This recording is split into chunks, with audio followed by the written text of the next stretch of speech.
Hello guys, welcome to the channel. Hope you are doing well. Guys, IIT का जो exam है वो पास आ रहा है। होप आपकी प्रिपरेशन अच्छी चल रही होगी। इसी रिगार्डिंग में गाइस इस वीडियो में हम देखने वाले हैं कि आईआईटी की कट ऑफ जो है वो क्या रह सकती है इस बार।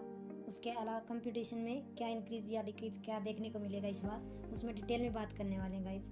उससे पहले मैंने एक वीडियो डाली थी लास्ट टाइम रियलिटी आइजर फीस की, जो रियलिटी है कितनी फ़ीस लगती है, क्या क्या एक्सपेंसेस रहते हैं अदर देन फीस। तो ये वीडियो भी एक बार जाके ज़रूर चेकआउट कर लीजिएगा।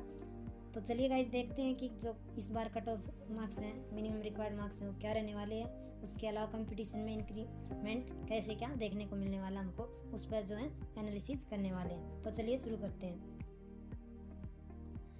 गाइस। बात करें सबसे पहले कि नंबर ऑफ़ रजिस्ट्रेशंस की, तो जो नंबर ऑफ़ रजिस्ट्रेशन है वो हर साल इंक्रीमेंट तो हो ही रहा है, लेकिन हम बात करते हैं कि किन किन फैक्टर पर नंबर ऑफ़ रजिस्ट्रेशन डिपेंड करते हैं। तो सबसे पहले तो आईआईटी का जो एग्ज़ाम देते हैं बच्चे, जनरली उनमें मैक्सिमम वो बच्चे रहते हैं जो अदर एग्ज़ाम जैसे जेईई वगैरह में अच्छा परफॉर्म नहीं कर पाते, तो उसके बाद जो है बहुत सारे बच्चे जो हैं आईआईटी का फॉर्म फिल करते हैं आइजर आने के लिए, क्योंकि आइजर भी एक बेस्ट ऑप्शन रहता है बच्चों के लिए। तो उसी रिगार्ड में अगर हम देखना चाहें कि पिछली बार क्या हुआ था और इस टाइम कैसे क्या अलग हो सकता है, तो देखो पिछली बार 2024 में जो रजिस्ट्रेशन आपके हुए थे वो हुए थे आपके, ये देख सकते हैं 1 अप्रैल से लेके और 13 मई तक हुए थे।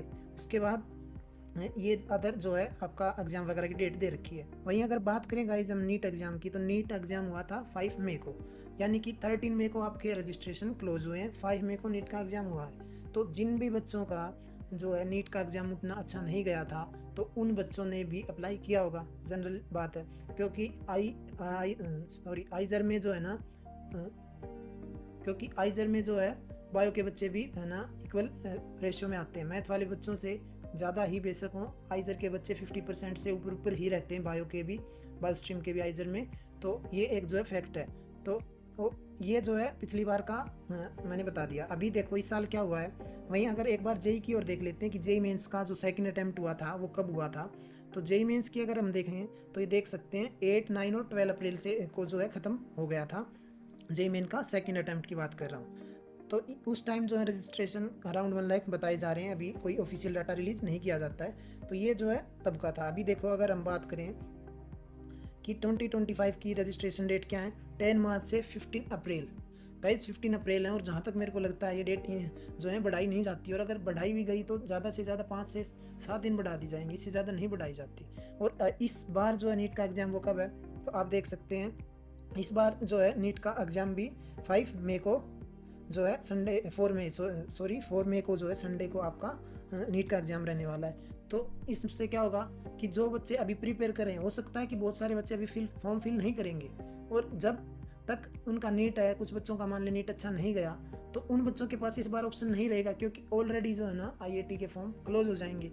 वहीं जेई मेन की बात करें अगर हम, कि जेई मेन 2025 जो है वो कब हो रहा है, तो देख सकते हैं 2 से 9 अप्रैल के बीच में हो रहा है। तो इनको भी जो है अगर ख़राब गया तो इनके पास 3 से 4 दिन का ऑप्शन रहेगा। अगर किसी बच्चे ने तुरंत ध्यान नहीं दिया तो उसका भी जो है एप्लीकेशन फॉर्म रह जाएगा, नहीं फिल कर पाएंगे बच्चे।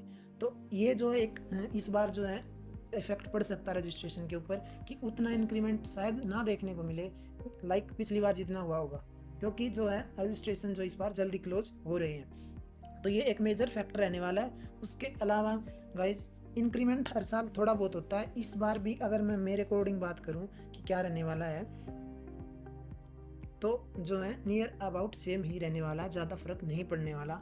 इस पर हर एक जो इंसान की अपनी अपनी एक अलग राय हो सकती है, लेकिन मेरे अकॉर्डिंग जो ज़्यादा कुछ फ़र्क नहीं पड़ेगा। हो सकता है कि 15 से 20 हज़ार रजिस्ट्रेशन ज़्यादा हो जाए इस बार। तो ये जो हमने जो है बात करी कंपटीशन कैसे इंक्रीमेंट होने वाला है। अभी बात करते हैं कि क्या जो अपना कट ऑफ है वो क्या रह सकता है, मिनिमम एक्सपेक्टेड मार्क्स क्या आपको जो मिनिमम टारगेट रखना चाहिए कि आपको जो आइजर मिल जाए, तो उस पर चलते हैं गाइज ये देख सकते हैं आप, ये जो है पिछली बार 2024 में कितने मार्क्स पर कौन सा आइजर अलॉट हुआ था उसकी लिस्ट है। ये जो है सायस्त्रा जो है यूट्यूब चैनल है विवेक भैया का, तो उससे मैंने उठाया है। उन्होंने जो एक एनालिसिस किया था डेटा कलेक्ट करके, तो उसमें उन्होंने बताया था कि क्या जो है मिनिमम मार्क्स कितने मार्क्स जो मिनिमम थे जिस पर पर्टिकुलर आइजर अलॉट हो गया था। तो ये तो आपने चेक कर लिया होगा, अदरवाइज मैं बता देता हूँ। आप देख सकते हैं कि आइजर पुणे 125 पर मिल गया था, वहीं आइजर बहरमपुर 92 पर मिल गया था जनरल कैटेगरी में। या फिर ओबीसी, क्योंकि ओबीसी दो तरह की कैटेगरी होती है, एक होती है ओबीसी और एक होती है ओबीसी एनसीएल। तो रिजर्वेशन जो होता है वो ओबीसी एनसीएल में होता है, non creamy layer. Only OBC category में कोई रिजर्वेशन नहीं होता। तो ये जो है आप ध्यान रखना कि ओबीसी एनसीएल में ही रिजर्वेशन रहता है। उसके अलावा देख सकते हैं आप, अगर बात करें कि ईडब्ल्यूएस में क्या रहा था, तो 75 मार्क्स के ऊपर आइजर बरहमपुर आपको मिल गया था। वहीं ओबीसी में 70 पे, एससी में 60 पे और एसटी में 70 का भी 35 पर मिल गया था। तो ये पूरा जो है डेटा था, तो ये एक बार ज़रूर आप चेक कर लीजिएगा। तो गाइज अगर देखें तो पेपर का लेवल पिछली बार ठीक ठाक था, मैथ्स और बात करें मैथ्स की और बात करें फिजिक्स की, तो ये दोनों ही पोर्शन आपके जो हैं एक अच्छे लेवल के आए थे। गाइज बायो से मैं रिलेट नहीं रखता, तो बायो का पोर्शन आप मीडियम मान के रख लें, मेरे को नहीं पता कैसा था, लेकिन केमिस्ट्री का पोर्शन काफ़ी इजी था, अच्छे से स्कोर किया जा सकता था उसमें।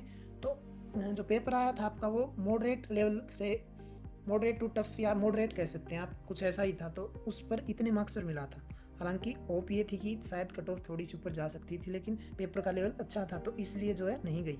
तो मैं उसी को जो है ध्यान में रखते हुए मैं इस बार जो है आपको बता रहा हूँ कि IAT marks required to get into IISER, कितने मार्क्स पर कौन सी कैटेगरी में कौन सा आपको आइजर मिल जाएगा।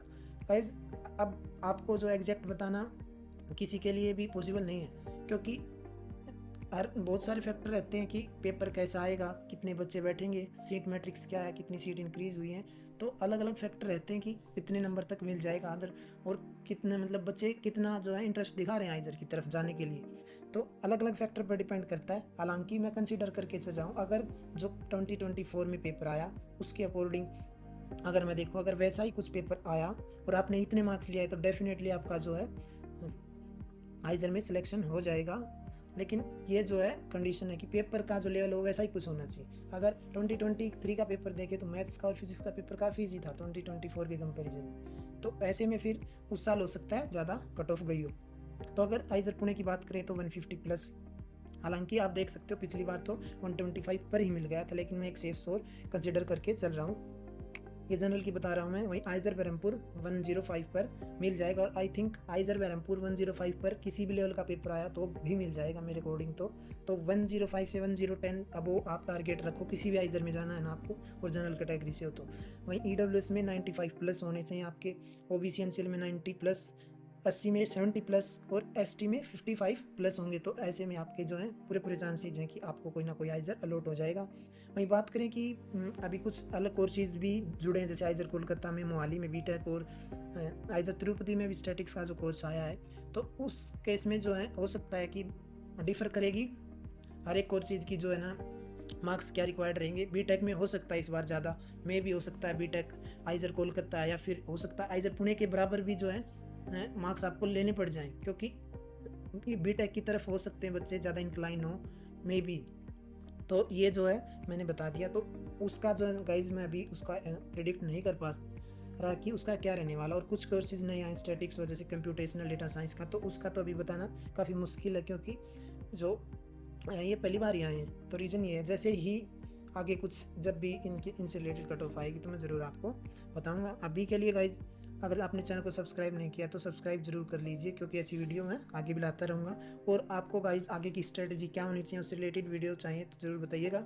मैं ज़रूर आपके लिए जो है आगे क्या रहने वाला है, आपका प्रोसीजर क्या होना चाहिए पेपर तक, कैसे क्या पढ़ाई करनी चाहिए, क्या स्ट्रेटजी रहनी चाहिए, कौन से टॉपिक हैं, कौन से सब्जेक्ट पर आपको फोकस करना चाहिए, और मैंने जो है लास्ट में क्या किया था वो सारी चीज़ें डिटेल में एक वीडियो में मैं आपको बता दूंगा। उसके अलावा गाइज मैंने ऑलरेडी वो वाली वीडियो डाल रखी है, जाके देख लेना कि आइजर में फ़ीस स्ट्रक्चर क्या है। उसके अलावा जैसे ही टाइम मिलेगा तो मैं आपको आइजर में जो है कौन कौन सी स्कॉलरशिप हम ले सकते हैं उस पर डिटेल में बात करूँगा। तो गाइज मिलते हैं नई वीडियो में। Thanks for watching the video.